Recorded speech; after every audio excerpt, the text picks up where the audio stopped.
Hello and welcome back to Real Wasted. I'm Pat. I'm Jackie. I'm Sean. And we are once again going through Guilty Pleasures Month. And after what happened last week, I am really glad that it's my choice because it doesn't involve Fran Drescher in the slightest. A sodomized goat. I said it last week, I'll say it again. She is a sodomized goat. This week we're looking at Around the World in 80 Days. I genuinely like this movie. I think it's a really fun family movie. It plays itself out like a comedy Jackie Chan movie, and it's fun like that. It got, I believe, abysmal reviews. Like, everyone hated this thing. I was interested to see if we could find a Disney movie that Jackie had problems with. So, this is not, like, primarily a Disney movie, but I think they distributed it.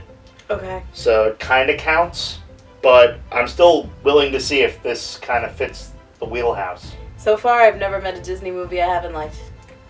Somebody's never seen The Black Cauldron. So... Somebody's also lying about Oz the Great and Powerful. Alright then. So we have our drinking games for this movie, and because it's my pick, I came up with the games. Here you go, if you'd like to hold them. Number 1, Around the World in 80 Stereotypes. Because the world is being circumnavigated in 80 days, they take a lot of shortcuts with character development, so a lot of these are stereotypes. What does this say? Stupid. Number 2, Word Up, because there's a lot of cameos. Get it? Because Cameo did the song Word Up. Yeah. Shut up, I thought it was funny. And there are a ton of cameos in this movie. Do Tuesdays work for you? Wacky Chan is number 3. This is primarily like a slapstick comedy movie with Jackie Chan doing a lot of like comedy karate. So anytime he does anything that involves like, you know, using like a weird object as part of a karate thing, or anytime he makes a weird face, anything like that, you take a drink. Number 4, Clock Tease. Anytime they show the clock that counts down to how many days he has left. And also, take a drink, this is kind of tangentially related, but anytime they show a map of the world, because anytime they move from country to country, it's this horrible CGI zoom into another country. Oh, so I can't wait to see this. It's something to behold. So, everybody get some drinks out. Remember, please follow us along at home and be safe while you're playing along with us, and we will see you at the end of the movie. Cheers! Well, Pat, you had me at nipples. Oh, God. Jesus. I still think it's fun. I'll watch it every now and then if it's on. I don't have a copy of this movie, but I have looked for copies of it. And it's very hard to come by, actually. I'm sure Jackie Chan bought a majority of them and destroyed them. They are buried with the E.T. Atari games somewhere in a desert. You know what? I actually kind of enjoyed it. It is fun. I see the appeal of it. I probably wouldn't watch it too many more times, but that's just me. Because I'm a big fan of the Shirley MacLaine, the original one.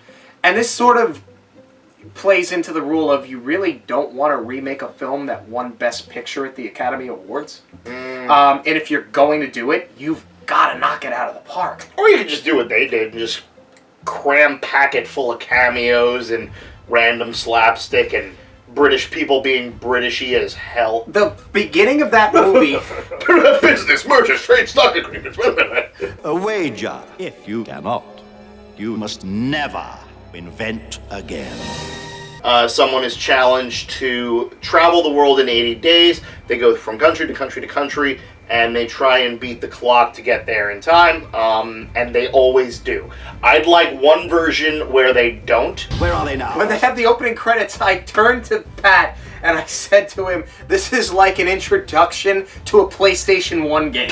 Like, I thought I was playing really Around was. the World in 80 Days on the original PlayStation. I mean, I'm not going to deny that a lot of the CGI in this movie is awful. You know for a fact this was not done with a very high budget. And considering the talent and the fact that, I don't know, you're remaking Around the World in 80 Days, you would have thought it might have had a little bit more money.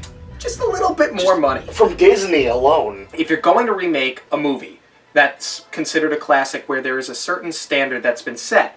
You really can't chintz out on the budget, you know, in order to bring in the talent. I'm sure Jackie Chan was paid very well, but how much money did they pay Steve Coogan to do this? This was before Steve Coogan was actually like a bigger name. That's what I'm saying. Like, he couldn't have cost much. I'll take your wager! Let's not forget how much of the budget was spent on Macy Gray's cameo. I don't know how you picked her out.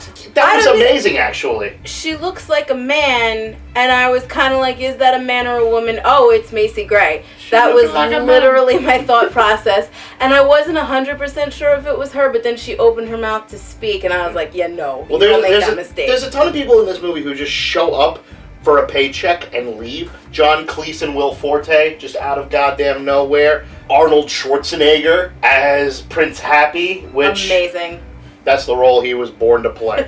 Number 7. Have 7 wives? One for each day of the week. It's really just a Jackie Chan film, Yeah. which I'm perfectly okay with. I like Jackie Chan films. He'll incorporate a lot of comedy elements. He'll use his environment to his advantage in the fight scenes. And that's what a lot of the wacky Chan moments came from.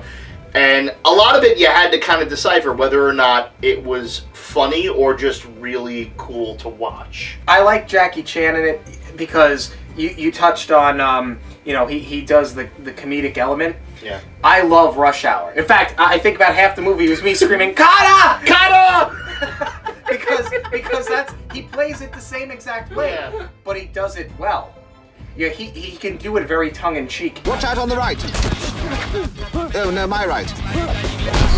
Stop helping me! And I think for this movie it worked because clearly this was a movie that was geared towards children. If you looked at the producing and stuff for this, him and like a lot of other people had their hand in this other than Disney. So I think this was mostly a Jackie Chan thing. And he inserted a lot of the normal Jackie Chan tropes into this. Great karate mixed with really dumb, family-friendly slapstick. Some of the slapstick, though, was genuinely funny. Like, Yeah. there's a moment where this crowd is chasing Jackie Chan and Steve Coogan out of the city, and they climb over a wall, and this older woman does it, and she face plants, but it was like really, it was legitimately funny. There's a lot of legitimately funny moments in this movie, especially that one British guy. God bless him for being such a good sport throughout that movie. Oh Yeah. yeah, let's see, dropped out of a train, thrown out a window, fall down the stairs. He was like Wile E. Coyote come to life. I love Jackie Chan's grandmother in the scene where they go to the village. She is fantastic. That's when he's holding up the hand pie and just everybody. Yeah, she keeps making him take shots. It's wonderful. We did drink a lot for this movie, I gotta tell you. We drank a total of 65 for this. A lot of this was the Wacky Chan. I'm not saying that it's good. I'm just saying that when it's on, I don't turn it off. It's fun. Yeah. It's fun. And I think that's the whole point of this whole month, was just like movies where if it's on, you'll watch it. You're never going to go out of your way to watch it unless you're doing a movie series like this. I feel like if the less you have to defend it, the better it is. So that's my guilty pleasure, and I want to thank you guys for bearing with us for Guilty Pleasures Month. We'll probably do this again. We're gonna take a break on that for a little while. Yeah, Guilty pleasures. absolutely. We'll do something a little bit more modern, a little bit more relatively liked for the next one. Oh, man up, guys. You guys drank plenty. A lot of that was because of Fran Drescher. But if you guys want to follow us on Twitter, hashtag RealWasted. Follow us on YouTube. Like our page. Subscribe to the channel. Check out all of our other videos, including all of our movie reviews for current movies that are out. And until next time, I'm Pat. I'm Jackie. I'm Sean. I'm Pie! Hi, everybody drink. I hope that's what she says, otherwise this is going to sound kind of racist.